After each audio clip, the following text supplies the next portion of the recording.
आमदार राहुल ढिकले यांच्या पत्नी वैशाली ढिकले यांचा आकस्मिक निधनाची बातमी अत्यंत दुःखद आणि मन हेलावून टाकणारी आहे। राहुल भाऊंनी आयुष्यातील कठीण काळ, गंभीर आजाराशी लढा देताना ज्या ताकदीनं उभं राहिले त्या प्रवासात त्यांच्या पत्नीचा मोलाचा वाटा होता।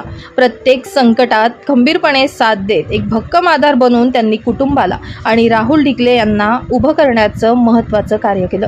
पत्नी ही फक्त जीवनसाथी नसते तर ती प्रत्येक यशामागची शांत शक्ती असते।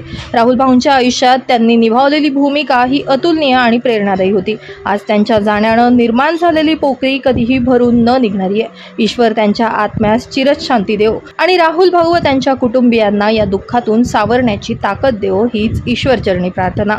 वैशाली ढिकले यांना नाशिक माझा न्यूज कडून भावपूर्ण श्रद्धांजली। ब्युरो रिपोर्ट, नाशिक माझा न्यूज, नाशिक।